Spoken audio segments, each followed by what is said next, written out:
Bé, jo ja entrava així amb Yuri Aguilar. Què tal, Yuri, com estàs? Bona vesprada, Carol. Anem a repassar un poquet d'història del cinema valencià d'animació. Sí.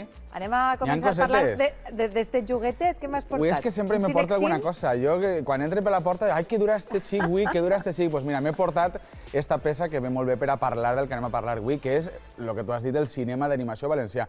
Cal dir que no tot el món ho sap, el cinema naix realment de l'animació. Vull dir, els primers xoguets de precinema, el zootrop, el filoscopi, qui no ha jugat en aquest quadern en blanc una piloteta a fer ahí una animació. Al cap i a la fi, el cinema naix de l'animació, no? I a València, des de l'any 39, hem tingut una sèrie de pioners, una sèrie de persones i de famílies que s'han dedicat a intentar traure endavant una indústria de l'animació forta. El que passa és que sempre hem estat a la sombra de Madrid i Barcelona, que eren les dues ciutats on es concentrava la indústria de l'animació. Però parla'm, Yuri, del Walt Disney valencià per excel·lència. El que podem considerar com el Walt Disney valencià és Joaquín Pérez Arroyo, que és la figura més important de l'animació valenciana. Joaquín Pérez Arroyo naix a Lucena, a Còrdova, el mateix any que els Lumière presenten el cinematògraf a París. I Joaquín Pérez Arroyo se'n ve a València a viure buscant una millor vida i acaba d'acomodador en un cinema de Benimàmet.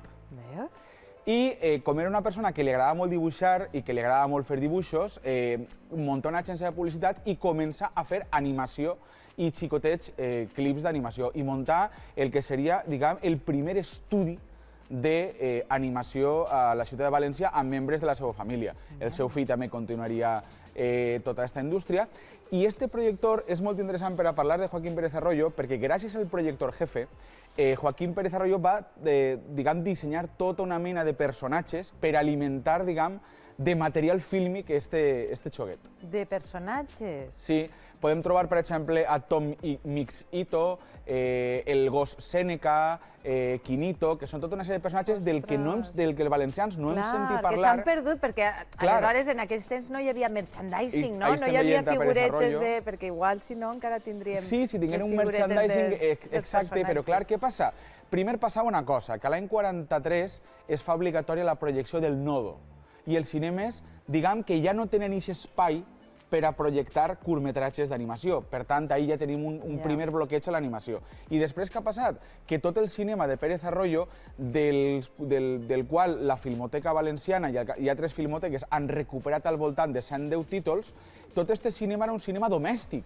Eren pel·lícules que estaven al catàlogo jefe i estaven a diferents catàlegs, es podien adquirir després d'haver adquirit el projector jefe, però clar, totes aquestes pel·lícules, el problema que tenien és que, clar, estaven destinades a un públic infantil. Clar, una volta es deixa de distribuir este xoguet i este xoguet deixa d'estar a la venda, aquestes pel·lícules no estan a l'abast en ningú lloc. Aleshores, un grup d'investigadors de la Universitat Politècnica de València i diferents filmoteques espanyoles el que han fet ha sigut buscar en rastros, buscar en Wallapop, buscar en... No, hasta en Wallapop han tingut que buscar... I s'ha trobat alguna cosa? I s'han trobat, ja t'he dit, hasta 110 títols de curtmetratge de la família Pérez Arroyo, perquè al final comença el pare, Joaquín Pérez Arroyo, però continuen els fills i s'han recuperat tota una sèrie de títols que són molt importants. I han tingut els Pérez Arroyo el reconeixement que haurien de tindre? Jo crec que no.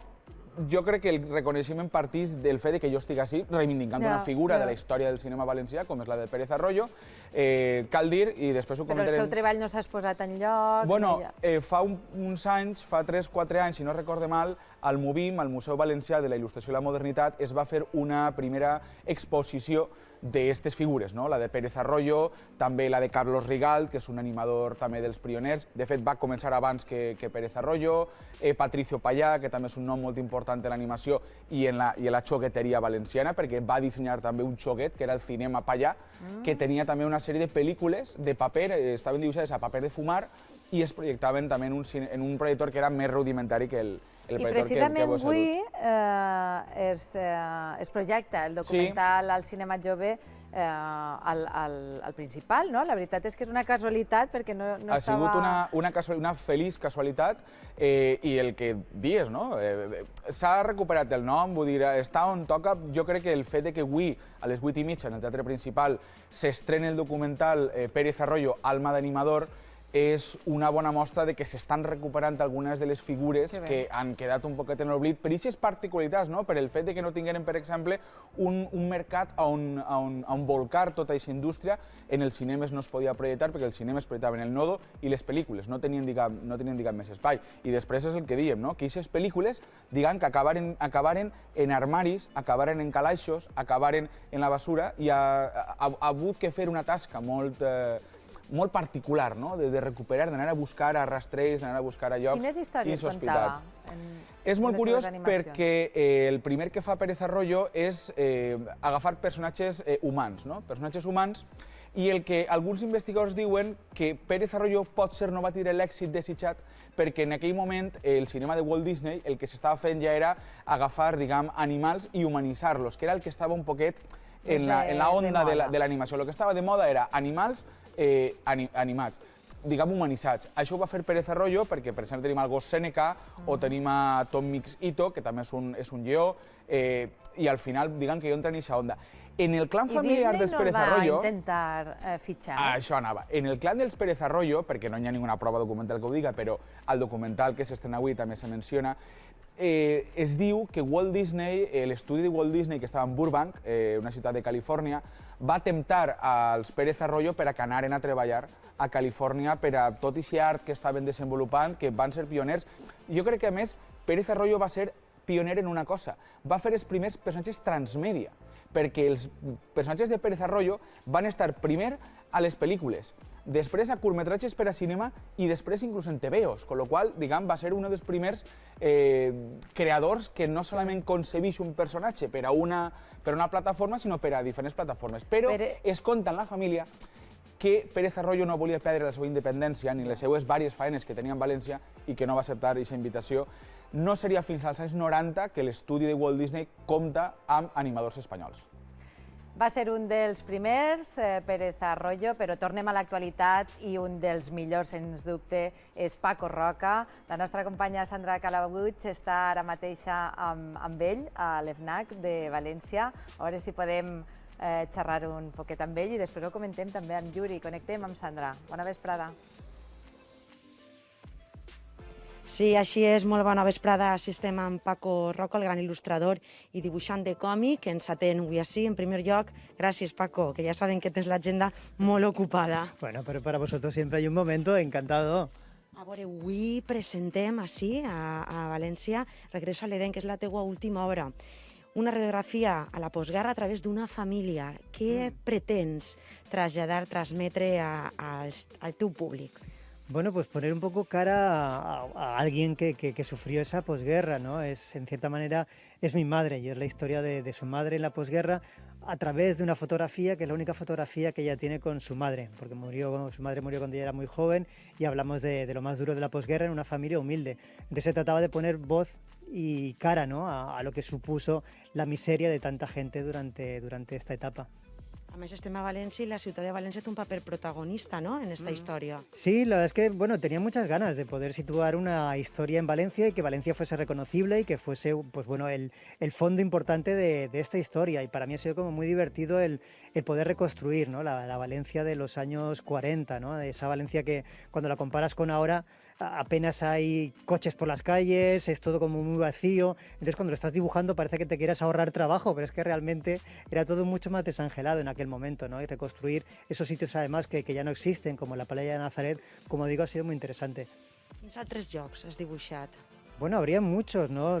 Sobre todo se sitúa en Ruzafa, ¿no?, el barrio de Ruzafa, que era el lugar donde vivía mi madre. Ella vivía en la calle Sevilla, entonces reconstruir un poco ese barrio, la iglesia de San Valero, la plaza de toros, donde se hacían muchísimas actividades en aquel momento donde había poco ocio. Está también, como decíamos, la playa de Nazaret, los cines, que eran importantísimos para toda aquella gente, ¿no? Se dice que después de Estados Unidos, España era el segundo país del mundo que más asistía al cine, ¿no? Para aquella gente el cine era, vamos, era de visita obligatoria. Un recorregut molt interessant i ja per acabar, creus que amb el còmic s'arriba més o empatitzem més a l'hora de contar la història? Alguna vegada sí que has fet tu referència a això, aquest missatge final, no? Yo creo que sí. Poder del còmic. Claro, yo creo que el poder de la imagen, ¿no? Vivimos siempre, pues bueno, cada vez más en un mundo visual, ¿no? Y dentro de todos esos medios visuales, el cómic tiene muchísima libertad, ¿no? Y llega, creo yo, a muchísima gente pudiendo contar cualquier tipo de historias, ¿no? Con lo cual se va demostrando también, ¿no? Que cada vez tenemos más lectores y cada vez estamos en más sitios. Paco, moltíssimes gràcies, Paco Roca, per atendre'ns, un referent del món del còmic que ha estat així amb nosaltres avui en A Punt Directe. Tota una vida dibuixant i per molts anys més, eh? Bueno, tampoco hace falta trabajar tanto, ¿eh? No volem perdre'ns detalls. Acomiadem, companys. Gràcies. Gràcies, Sandra. Un gran, Paco Roca. Roca. Com veus el panorama de l'animació Bueno, Paco Roca és un xani. Mira, en valenciana? 2012 Arrugas va guanyar el Goya a la millor pel·lícula d'animació, però és que en 2013 el Goya, el millor curt d'animació, va ser també valencià, que és el Venedor de fum, de Jaime Maestro, que per cert, crec que no sé si avui els pròxims dies també es posarà a la cadena, es posarà a punt. Jo crec que els animadors valencians cada volta tenen més presència a l'àmbit nacional i internacional i hi ha artistes que estan fent absolutes meravelles en l'animació. Jo crec que cada volta anem a millor. Gràcies, Yuri, per estos ratets, per estos moments, per portar-nos sempre un objecte que ha tret esta secció. Això és una meravella, eh? Sí, ho vas trobar així al rastre de València, no deuen d'haver molts. Afortunadament sí, perquè com és una producció en massa i fabricat a València també, vull dir que en molts hogars encara es conserva. A casa ho tenim una vitrina, eh? Sí, no? Té un lloc d'excepció. Gràcies, Yuri. Fins la setmana que ve. Ens veiem i Ferran Cano